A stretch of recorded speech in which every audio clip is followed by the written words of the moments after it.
If you haven't thought through your customer journey to a T, you're likely to be getting disgruntled customers, less referrals, and maybe confused people that are making your job harder to actually do. And so in this episode, I am chatting to Mariana Lopez from Pink Ocean Virtual Solutions, all about the customer journey and the systems you need in place throughout that customer journey to make sure it is a really seamless process for your audience. Also, if you are wanting a template to help you set this up, just head to whitedeo.com.au/EP215 and you will see a template there that you can start using straight away inside Canva. If you don't know Mariana, Mariana is the founder of Pink Ocean Virtual Solutions, which is a digital operations service for service-based businesses who are ready to clean up the back end, stop duct taping their solutions together, and get back to doing what they are great at. Mariana specializes in CRM setups, especially Moxie, digital declutters, SOP creation, and ongoing virtual VA support through tech. So I hope you are excited as I am about this episode. Let's dive in.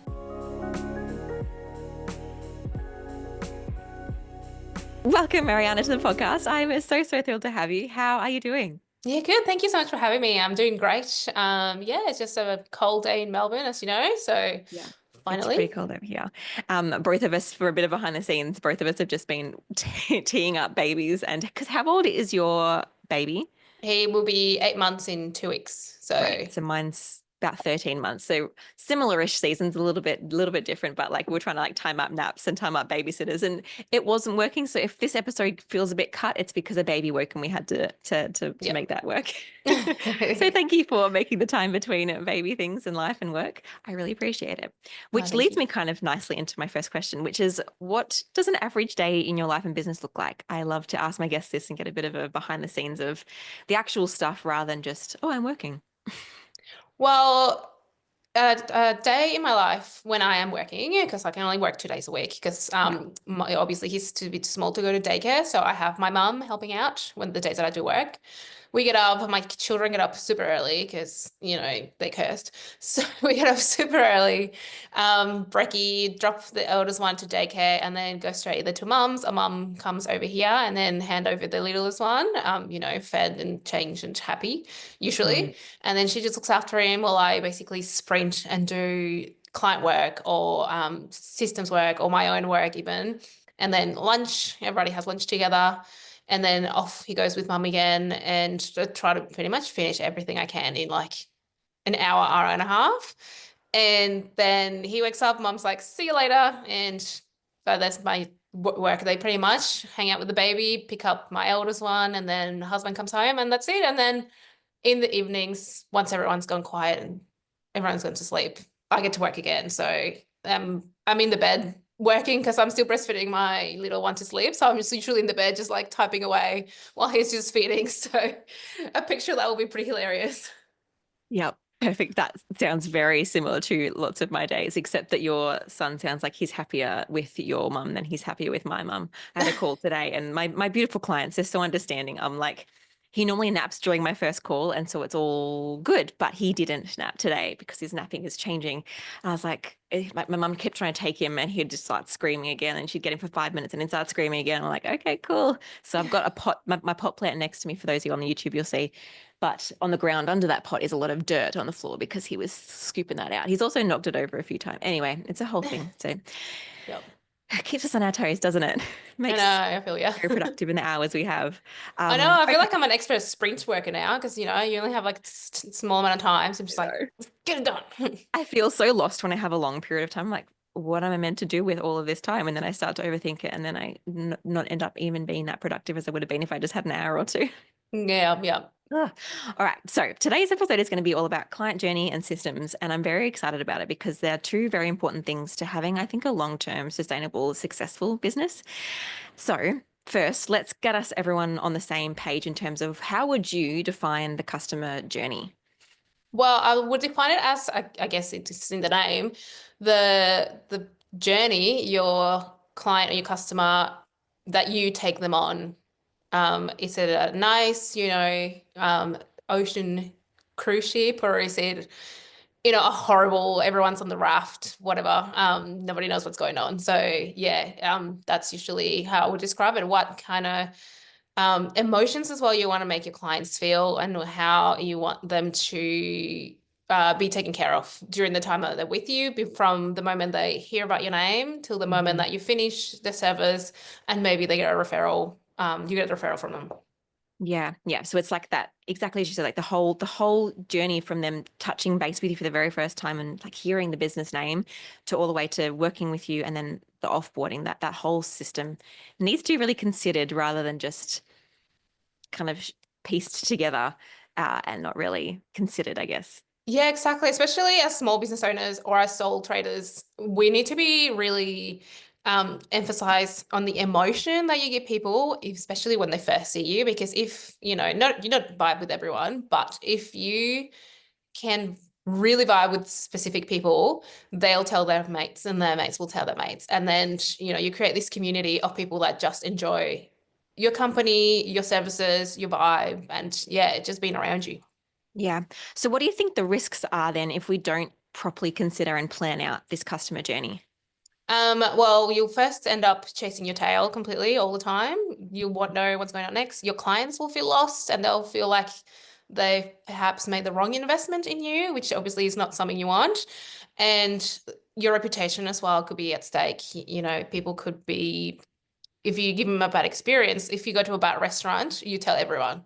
So Mm, if you give a bad experience, people will be like, oh, didn't really enjoy my time with that person. So maybe see if there's somebody else that does the same thing, So that is the risk you run if you're not thoughtful about how the way that you run your business makes other people feel. that's so true. I think us humans are a lot better at sharing the bad things about our experiences than we are about the good things. So you have to be like extra good for someone to get raving about you and share you with their friends in a good way. But to be bad, you kind of only have to be kind of bad. And people are like, oh, yeah, it wasn't a great service, or I didn't really love that, or like even I remember hearing someone share about how they purchased a course once and they didn't get like the confirmation email at all, I don't think. And so then they were just like they were just spiraling, like freaking out. I just wasted all my money. Was this a scam? Is this a that? And so if we haven't pieced together all of our parts perfectly, then yeah, it creates doubt in people's mind. And when someone's putting their hard-earned money to our product or service, they're like, oh, this isn't a fun time for me, and now I'm going to freak out. And you can sometimes bring it back, and hopefully you do, but the dream is that you don't have to bring it back, and then it's just this really great experience I do want to rave about. Yeah, exactly. And yeah, like I said, if you give them a good emotion to start with and to end with as well, then Mm, they'll tell everyone. And you yourself as well, they'll give you a good review and you have a case study as well. And you just feel good knowing that you've helped people, whatever it is that you exactly. do for your business. So you keep on mentioning the word emotion. How do you feel like we can help people have really good emotions? How can we make people feel good? Well, it starts from, I guess, social media, or if they find you in a networking event, things like that, be kind, be nice. A lot of people have very strong personalities, but that doesn't mean that they have to be um, a bad personality. It can just be loud personality. And the people that like you, they'll like you for who you are. They won't like you if you pretend to be somebody else, or if you're mean as well. If I know there was a lot of buzz about having mean marketing, like blaming people, and we're like, you don't know what you need this. It's like, well, do people really want to be talked to like that? I don't think so. Yeah. So creating a fun, I guess for me, fun, approachable vibe is very important to me. And that's what I try to do in my marketing, what I try to do when I go to networking events, or even when people just ask me a random question. I'm not going to, tell them, oh, this is not worth my time. I take the time to talk to them and then understand what the problem is, because you just never know who is going to convert to a client. And even if they don't convert, it's just nice to foster that community. I think you're really good at doing that with the building community and connections. I always, whenever I Thank find a you. new person on Instagram, I'm like, oh, they're already connected to Mariana. Whatever. Of course they are. Like a queen of connecting with people. So well done doing that well. Oh, thank you. That's a compliment. Okay. And so what are some, obviously, actually, no, I'm going to ask you how you define systems now, because I feel like I'm going to start linking these two together. I'd like to know what your definition of systems is before we start going down that rabbit hole to do with our customer journey. So how would you define systems? I will define systems as the structure that your business, like the foundations that your business falls into.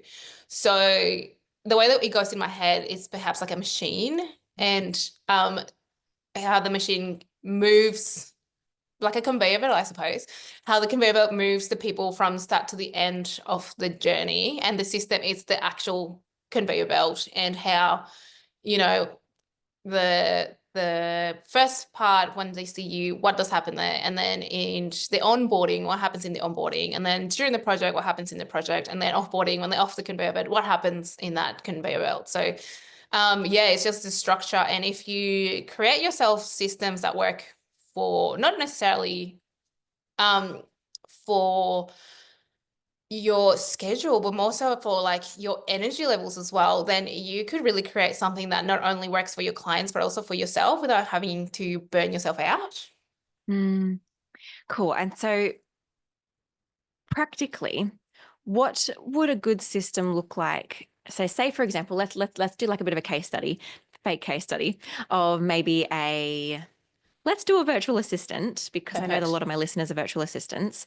If someone was a virtual assistant and they were wanting to fine tune their customer journey and their systems, what are some key systems they need to have in place along that journey to make things really not only work well for their client, but also work well for them?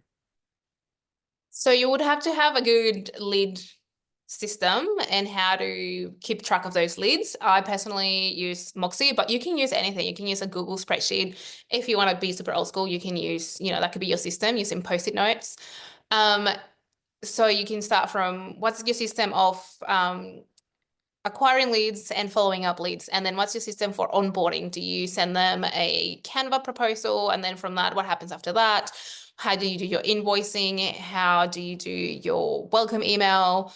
How do you do your project management? So how is that onboarding system set up? And then again, once you do your project management, or they signed and they're like super happy with everything you're doing, what's your system for going through the project or going through the I guess retainer as well, basically, yeah, what steps are you going to take to make sure that nothing falls through the cracks, that nothing gets missed, that everyone knows what the other person is doing, so your clients aren't like, so what next, what next, what next, what next? That's one of the questions that a lot of people I know want to avoid within the client journey, because if your client says what next, then you haven't dropped the ball, but obviously you haven't communicated enough of your system and your process that the client they have no idea what's going on. And again, it comes back to the emotion of like, now they're confused, and you don't want to get people confused. Yeah. Yeah. So how do we communicate? Obviously, it's going to depend on the different systems we might use, but from a broader perspective, like I remember thinking this stuff through quite a lot when I started my design studio side of the business, because I was like, we need to have a really good system that everyone does feel really, really like kind of like cozy. Like imagine you're in like this nice little fluffy jumper or blanket, and you're like the system, you're just being carried along each step, Yeah. like you're being told exactly what's needed from you. You're being told exactly when that's needed from you. And you're being told exactly what the service provider is doing for you at a particular time and what's coming next. And so what are some, I guess I'm asking, what are some good ways that you've seen that being done in terms of communicating well with your client? Is it just regularly emailing them? And how do we not miss things and do them in time? Like, what are some good ways we can make sure we're not dropping the ball? Well, lots of emails if you want to, but it also depends on your client. I have clients that absolutely hate emails, and they're like, I don't even look at my inbox, so don't text me or don't send me emails. It's like, okay, how do I communicate with you? So I do have it in my onboarding sequence. I have a form, fill in your details, your address, your birthday, whatever. And I also have which method you prefer to communicate. Do you want an email? Do you want a voice text? Do you want me to do smoke signal? Whatever it is, I'm happy to cater to you, because I want you to feel comfortable. Obviously, don't, within your own boundaries. If they prefer voice text, and like myself, I got the kids screaming in the background. It's like, okay, look, I know you prefer voice text, but at the moment I can do this. And once you know how they communicate, again, you can have a checklist of your projects. Make sure all your projects are, every single detail, you have it written down. In your project management tool, you can do it. You can even have peer support as well. You can always ask them, if you've never done a project like this before or a retainer like this, like what are some things that you need? And a lot of the VAs I know come from corporate and come from office jobs and come from things like that. So they themselves would know, it's like, oh, how would have done it for my old job? This is how I would do it. And again, you can always ask the client as you go, is there any questions you have, anything you think I've missed, anything? And a lot of people don't mind giving you a review or feedback. So you're just asking them as well, Yeah. what, obviously not asking them, what do you think we should do now? But asking them, what have I missed or do you reckon I need anything else? Yeah. Yeah. Especially if it's a long term. I feel like you'd do it differently if you were doing like just a once-off short project. You'd probably just ask them at the end of the process of how did you find that, and can you give me some feedback? But if it's more of an ongoing project, you'd make sure you'd probably check in quite regularly, like every couple of months or every month or so, and say, hey, how's that going? Can you give me some feedback, or is there anything that could do better for you to Absolutely. make it feel like a better journey for you? What do you Uh, think then would be one quick thing that someone can do maybe today if they're feeling a little bit overwhelmed on their whole customer journey and maybe isn't feeling as cohesive as they'd like it to feel? What would you say is one thing they can start doing now to start tidying up their client experience? um, I'll finish this question because baby's working up. Map it out, Yeah. go old school with your butcher paper, draw it out, piece of paper, post-its, whatever you like. Canva, whiteboards are amazing for that. There's Yes. Miro, Loom. If you like to, record yourself on Zoom or something and say it out loud, because some people, again, like to say it out loud, you could do Yeah. that. But yeah, just old school, map it out.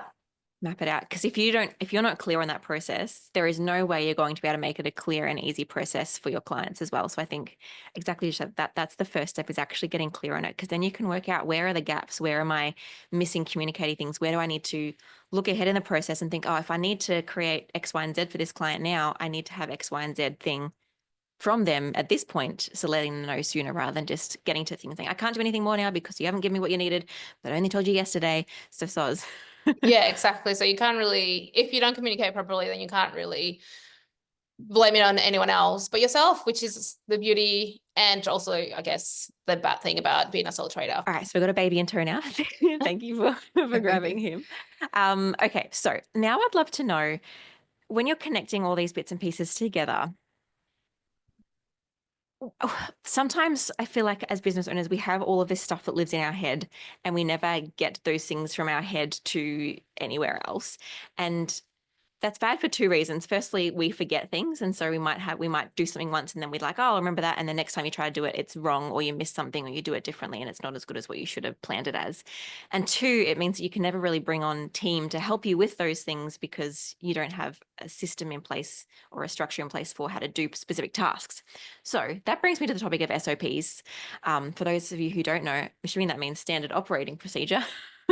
That was actually to think about that. Where do they come in this process, and what SOPs should we have organized for this kind of client journey process? They pretty much come in everywhere. So in the start of your journey, how do you do your leads?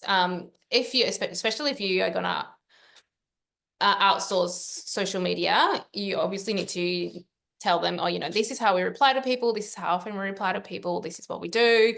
In your onboarding, if you have a VA helping you, you'll need an SOP. This is the process that we follow when we onboard. This is, the emails that get sent, when they get sent, the time, project, especially projects, web designer, this is how we do this project. This is how we do all these other projects. Offboarding as well is a very important one. A lot of people forget about that one. And also testimonial requests, like how late after you offboard someone, you want to ask for a review. I think the sweet spot, somebody said it was like a week and a half. All right, so if we know we need to have SOPs and we need to kind of get something sorted for our business, but we maybe either haven't really done them much before, or we're thinking, I've done a couple, but I'm not sure if I've got everything that I need. What are some really solid SOPs we need to make sure that we have for this client journey to be a really good one? I would say lead. How do you deal with leads and what happens after that? Mhm. Proposal process and contract and all that. Onboarding, project, offboarding, including testimonial in the offboarding. And also a really important one that everyone forgets, which it could be another whole podcast in itself, would be emergency. What happens in case of an emergency? If somebody needs to go into your email, somebody needs to perhaps tell your clients, this person can't work right now. What happens then? And as well in the onboarding, you would have to have how to do invoicing as well, especially if you're offloading that to a VA. They'll need to know what program you use, what are your rates, and all those kind of things. Interesting. So if we were to kind of picture this, I'm very much a visual person in my brain. So I've got those kind of those sections you've just mentioned, and then underneath those is usually a few different steps as well. Like onboarding would cover invoicing, it would cover contracts, it would cover the particular emails that you might send or whatever other communication you're doing to let them know things, how to gather information from them. And so splitting it up into all those different areas, I guess, is how you would do that. Yes, and what programs you use. So the way I like to do it is everything, of course, color-coded. So I go in Canva. I personally use Canva, and I put a little box, onboarding, and I use the Post-it notes in the Canva boards function. And each Post-it color is a different thing. So green's usually email automation. What happens? What automatic email they get? Yellow is usually like a Zapier automation or like a third-party automation. I do red as in the manual step, so then people know that that's still a manual thing, and it's like right in your face. This is a manual thing. You need to do this manually. Don't forget about this part. And I also write what program is taking care of what automations. Moxie does a lot of my automations for me, so there's a lot of Moxie Post-its on my client journeys and my clients' journeys. But for example, if you use a spreadsheet, what goes on the spreadsheet, or if you use Notion as well, what goes into Notion? How does the Notion CRM start shooting off automations if it does that as well? If you use Dubstato too, what parts does Dubstato take care of? What parts Xero or QuickBooks? Offboarding, if you use Typeform or any of those Google Forms as well, what apps or programs take care of what step? And what happens after that? Because it's all good and well, you send something to the client and it comes back, but what do you do with that information as well? You need to tell not only other people, but yourself. What are you doing with the information once you receive it? Where it's going? How's it getting stored? Who's in charge of it, really? So as a whole, that's kind of reminds me of that client journey that you shared about, like we need to kind of map that out rather than just having it all in our brain. And so I guess kind of these kind of go hand in hand of mapping that out. And if you do it, I love that you said Canva whiteboards.